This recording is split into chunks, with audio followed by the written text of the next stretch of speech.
Hello campers, welcome back to the Casual Car Camper. Today I have a different video, but I went tag sailing. I wasn't able to do any shooting at the tags because there's a lot of people there. I didn't want to make anyone uncomfortable. But we are going to do a tag sale loop.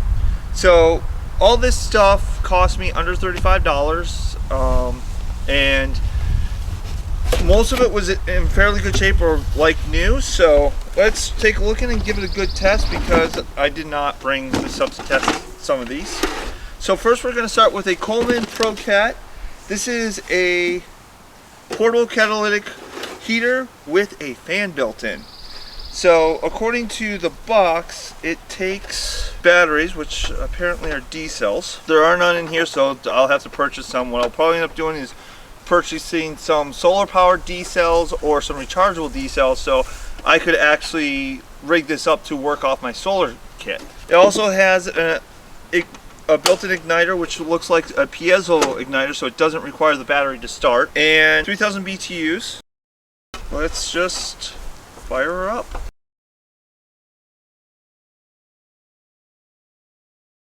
Okay campers, it looks like the igniter's not quite catching right.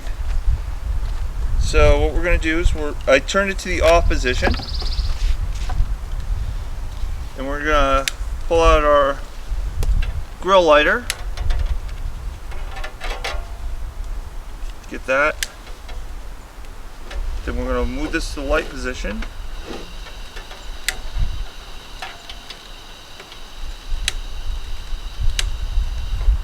Oh, and that is on.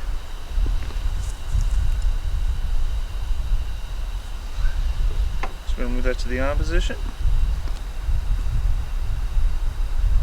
Without the fan, it's putting out a little bit of heat, but it did just start, so it probably has to warm up. Looking at this hasn't been used a lot because there's not a lot of discoloration. I think the biggest issue I have with this is it's hard to tell when it's lit, because most of the other ones you can see a flame. But that is lit. I can see the discoloration from the burning propane. So overall, this is a newer fan. Came with all the instructions for it, so I'll read them later. But it's a nice little unit. This is great for camping, backpacking. It's putting out quite a bit of heat. Well, not backpacking, but camping in your tent. It's got a fan, so you can put this outside of your tent flap so that all the carbon dioxide goes into the atmosphere, and the fan will blow the heat into your tent. So that's item number one, and I did that first because I gotta let it cool down before I can take it in the car. And also I got with it for, actually I think, oh, this is not what I thought it was. I thought this was a bag to go with this, but it's just a little Coleman heater bag with a spot to keep a Coleman bottle. As anyone who's been watching this for a while knows, I have quite a few burners and stoves for camping, so I'll have one that will fit in this. Alright campers, now we're going to move on to this foldable cooler. The previous owner of all this stuff just got himself a big camper, so he didn't need all the little camping stuff that's really good for tents, but not unnecessary if you have a 30-foot camper. So now we're looking at the cooler that he had, and what's kind of nice about this that I don't see in a lot of fold-ups is it actually has fold-up sides, so that when you're ready to use it, it actually becomes a nice firm cooler. It's got no cuts or anything in it. So, it's Thermos brand. It's a nice little cooler. It'll definitely get some use. I'll do another video when I do all my cooler videos where I test this against the other type of coolers and see how well this stays cold.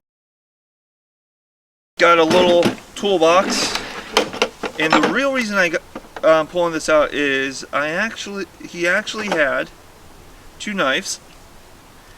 This one needs a little bit of oiling, that needs some sharpening. But this one is a old, basically Boy Scout style camping knife with a bottle opener,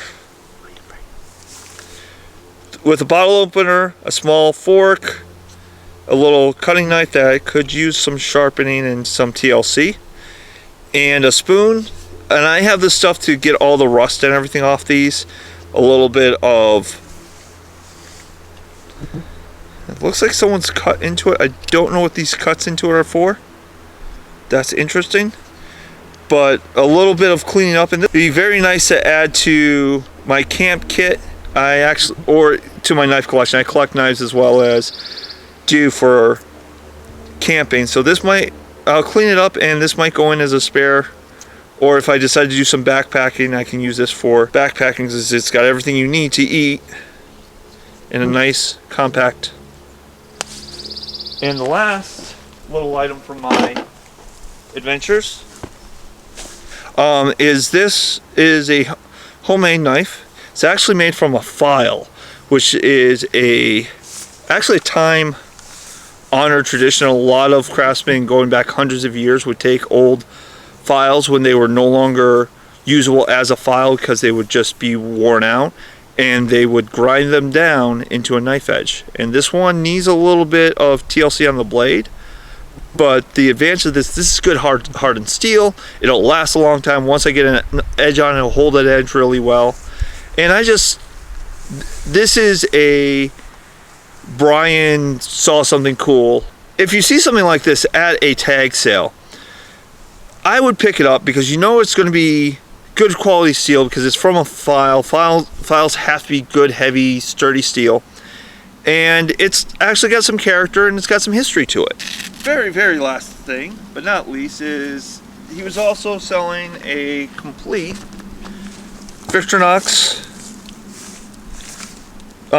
camp knife.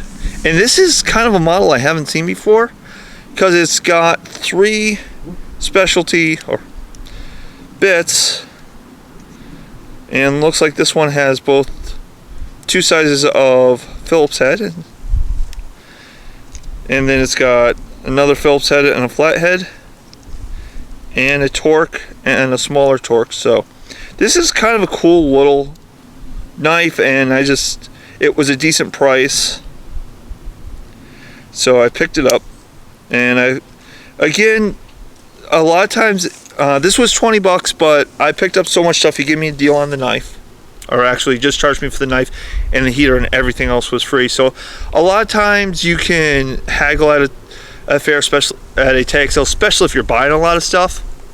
All right, campers, that's it for this haul this part of the haul from that tag sale.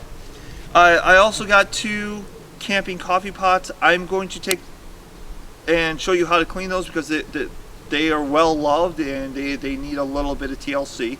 So I'm going to show you how to clean them out real good. And that's going to be it for today.